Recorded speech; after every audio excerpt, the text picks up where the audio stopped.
Admiral Sarah Chen stood on the bridge of the Prometheus, watching the swirling hyperspace tunnel collapse behind them as they dropped back into normal space.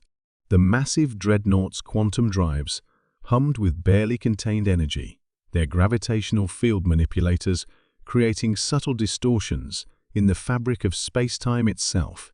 "Status report," Chen commanded, her voice echoing through the kilometer-long vessel's neural network communication system. "All systems nominal, Admiral," replied Commander Torres from the tactical station. "Quantum entanglement communicators are establishing connection with Earth Command. Defensive grid is active. The Singularity engine is operating at 12% capacity." Chen nodded, though the mention of the Singularity engine still sent a chill down her spine. Humanity's greatest achievement and its most terrifying weapon, all contained within the Prometheus's heavily shielded core.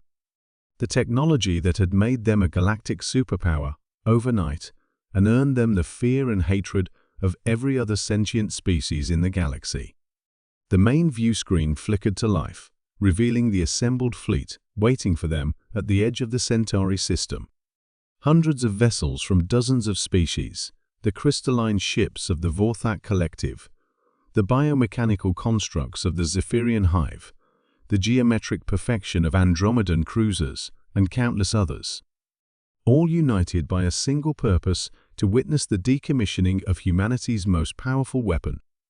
"Incoming transmission from the Galactic Council flagship," announced Lieutenant Park from Communications. "It's Supreme Arbiter Velta of the Andromedan Republic." On screen, the view screen shifted to show the insectoid features of the Andromedan leader, her compound eyes glittering with barely concealed hostility. Behind her, Chen could see representatives from at least 30 different species, all watching with various expressions of suspicion and relief.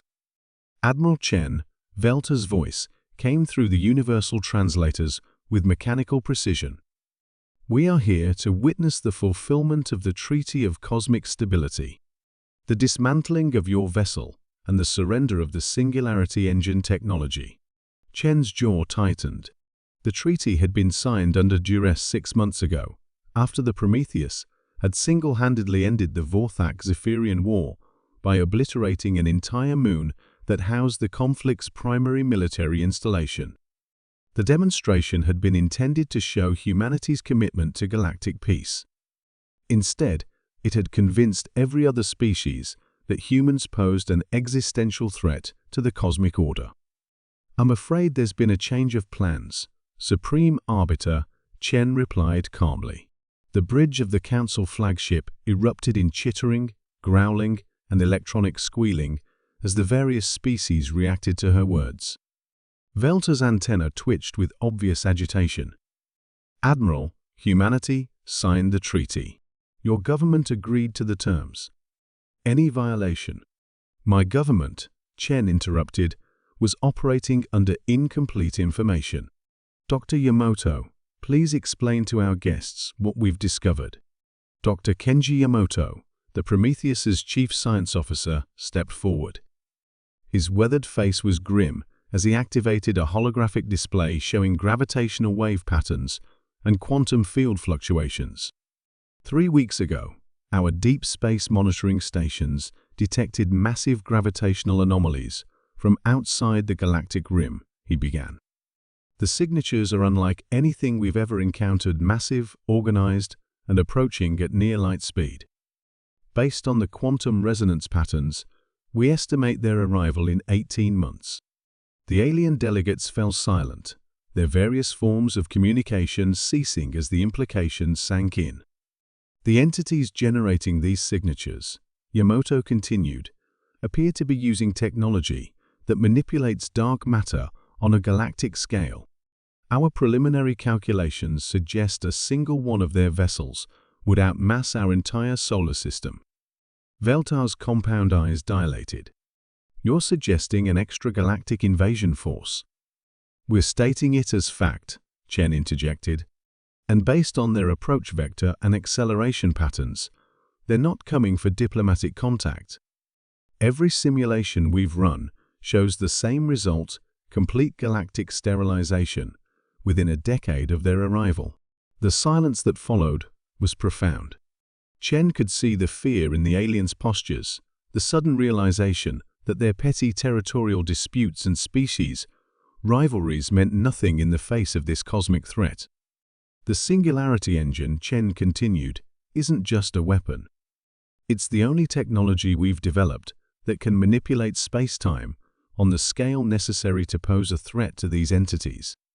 Dr. Yamamoto's team has been working on modifications ways to use the engine's quantum field manipulation to create large-scale gravitational anomalies, space-time barriers, even localized temporal distortions.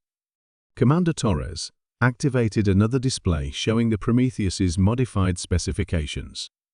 The ship's original design had been expanded with massive quantum field generators, dark matter containment systems, and temporal stabilizers. It was no longer just a warship, it was a flying fortress capable of reshaping reality itself. The galaxy tried to outlaw the Prometheus because you feared what humanity might do with this power, Chen said, her voice carrying across the communication channels to every ship in the assembled fleet. But now you need us. All of us. Because in 18 months, something is coming that will make our previous conflicts look like children's games. Veltar was the first to speak, her mechanical voice unusually subdued. What do you propose, Admiral? Chen smiled grimly. We propose humanity withdraws from the Treaty of Cosmic Stability. The Prometheus remains operational, and we begin immediate construction of 12 more Singularity Engine vessels. In return, every species contributes resources, technology, and personnel to the defense project. We have 18 months to prepare for a war unlike anything the galaxy has ever seen. As the debates began across the communication channels, Chen turned to watch the stars through the view screen. Somewhere out there, beyond the galactic rim, an unknown force was approaching, and for the first time in galactic history, every species would need to work together or face extinction. The human warship that the galaxy had tried to outlaw might just become their salvation.